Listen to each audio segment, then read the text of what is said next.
Boa noite, pessoal. Trago hoje mais uma revisão e ela é de Solid.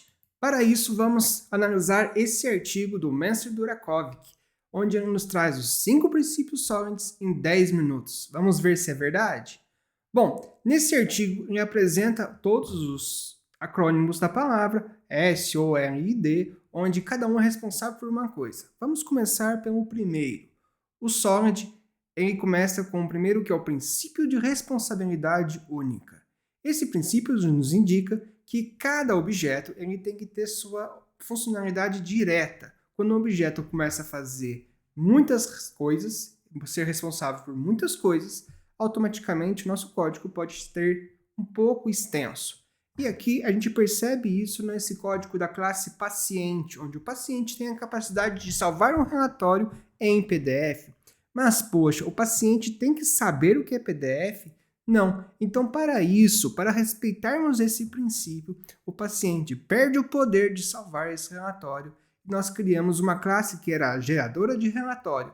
E ela sim tem esse poder, ela pode receber os dados do paciente para gerar.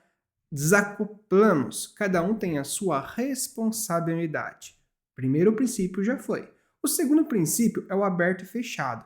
Aqui nós temos o exemplo dessa batedeira, onde ela é uma batedeira por si só, mas essa batedeira ela pode ser acoplada a ferramentas diferentes. Por ser acoplada a ferramentas diferentes, ela pode ser expansivo. Então ela permanece sendo uma batedeira com a sua funcionalidade, que é girar, mas o que ela vai gerar está aberto para ser adaptável e dá para desenvolver assim. Nós iremos aqui apresentar uma ideia agora da regra de negócio de um campo de futebol, onde cada jogador tem uma atividade diferente de outra e, consequentemente, ele pode ou não fazer coisas diferentes. Nós, por exemplo, temos o goleiro que pode pegar a bola com as mãos e os demais jogadores que não podem. Nós também temos uma forma de avaliar cada um desses jogadores. Cada um tem uma performance diferente. O atacante é sobre quantidade de gols que ele realiza, enquanto o goleiro, a quantidade de gols que ele defende. Agora, voltando no nosso problema, nós precisamos criar esse sistema de avaliação, uma calculadora de avaliação. Mas o nosso desafio é que o goleiro tem uma regra de negócio diferente dos demais jogadores, os jogadores meio de campo que têm o objetivo de realizar assistências. Tudo bem, nós podemos, no princípio de responsabilidade única, criar uma classe que é responsável por centralizar essas regras de negócio. Mas para cada jogador, ou seja, cada posição que eu tenho aqui, eu vou precisar de mais uma regra de negócio. E com isso esse código fica grande. Mas dá para trabalhar em cima justamente com o princípio aberto e fechado. Nós podemos ter uma interface player que ela sim é responsável por ter um contrato que define que cada classe tem que implementar a forma de calcular a sua autoavaliação. Então, o meio de campo vai ter a sua regra de negócio e o goleiro terá a sua outra regra de negócio distinta. E na hora de usar, como a gente generalizou tudo nessa classe player, nós podemos usar apenas player calculate game rating. Então, essa nossa classe passa a ser aquela nossa batedeira e a ferramenta com que vai rodar nela, ela é acoplada aqui, ela recebe como parâmetro e usa o método que foi padronizado pelo nosso contrato.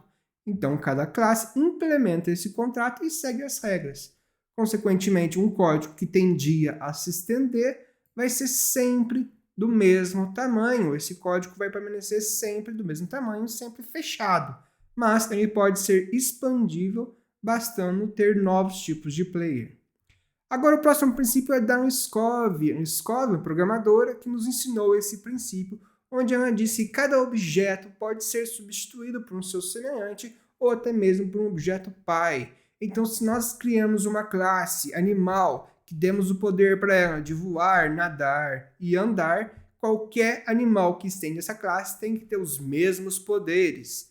Lógico que isso não é uma boa prática, mas, exceto alguns animais que têm todos esses poderes, isso não é uma boa prática. A gente tem que tomar cuidado e cada classe que especializa o seu poder que pode ter. mas o que dá para fazer também é essa estratégia. Aqui é um código que não é bom.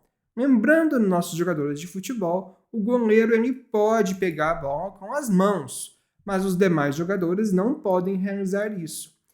Aqui eu dei poderes para um jogador de fazer as duas coisas e eu erroneamente estendi para os nossos zagueiros esse mesmo poder, e isso não é uma boa prática, porque eles não podem pegar as bolas com as mãos.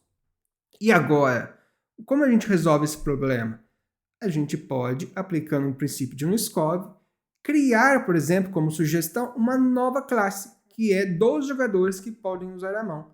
Ela estende a classe original, só que ela dá um poder a mais. Assim, na hora de usar, o meu zagueiro estende de jogador, o meu goleiro estende dessa classe de jogadores que podem usar a mão, mas o meu goleiro continua sendo um goleiro, já que essa classe intermediária estende da nossa classe de jogador. Boa, pessoal! Assim eu posso segregar e cada um tem os seus poderes. Agora, falando de segregação de interfaces, aqui nessa imagem nos mostra como que uma interface idealmente tem que ter um único propósito. Alguém já viu aqueles carregadores que a gente compra que tem várias saídas e tem que ficar carregando aquele chumaço de coisas para todo lado? Isso não é bom a nível de código.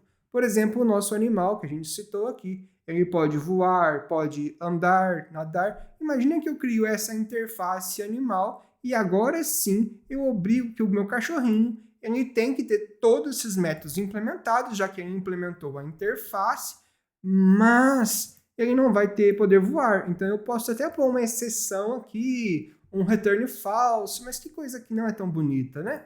Eu tive que carregar código a mais de forma desnecessária. A segregação de interface, ela nos dá a ideia de evitar isso, criando uma interface bem objetiva.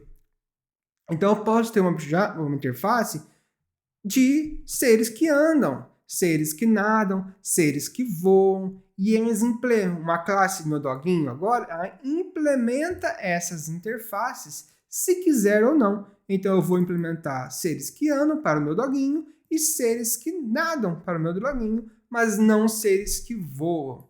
Então eu segreguei a interface e evito código desnecessário aqui dentro da minha classe doguinho. Ele só vai ter o que é capaz de fazer, porque eu segreguei as minhas interfaces. Agora, o princípio de inversão de dependência, ele nos trouxe esse exemplo de tomada. E que a gente pode trazer desse exemplo? Quando você vai carregar o seu celular na tomada, você se preocupa quantos amperes tem aquela tomada? Você se preocupa se é 110 ou 220 volts?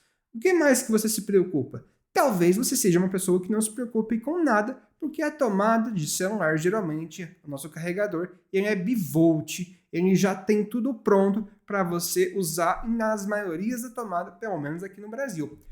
Porém, vale a gente lembrar que isso acontece porque, de certa forma, ele usou a inversão de dependência, ele não causou uma dependência das tomadas. É só um exemplo para vocês lembrarem. Agora, falando de código, olhando aqui para aquele nosso exemplo que eu comentei inicialmente, que o nosso goleiro pode parar um gol, o nosso zagueiro pode realizar uma defesa ali, o nosso meio de campo passa a bola e o nosso atacante faz gols. Cada um tem uma atividade bem distinta. E na hora de jogar, eu posso criar um sistema, então, aqui eu vou chamar esse sistema de Football Match, onde a gente exerce cada atividade distinta desses jogadores e com isso nós temos uma partida de futebol. Mas percebe-se que ficou bem amarrado. O que ficou bem amarrado? Aqui, só de bater o olho, eu entendi que eu preciso de um de cada, tem que ter, está bem amarrado. Tem uma dependência grande no meu código nessa sequência. Agora, uma partida genérica é uma partida que eu posso receber uma listagem de jogadores. E eu faço um for each nessa listagem e ponho eles para realizarem a sua atividade. Eles cuidam de converter a atividade deles para o que eles precisam realizar. Então aqui, olhando para esse código, a gente tem a interface player com o método genérico play, bem genérico mesmo, onde cada um vai fazer a sua adaptação, a forma com que vai jogar. Com isso, eu não crio esse meu código aqui embaixo, o Football Match, de ter que entender o que é aquele jogador e como ele joga. Eles simplesmente falam, você jogue. E aí ele aplica a sua jogada conforme for a regra de negócio. Bom, pessoal, mais uma vez nós temos que agradecer ao nosso autor, Mansur, que eu irei encaminhar um link para vocês. Agradeço e ficou a revisão.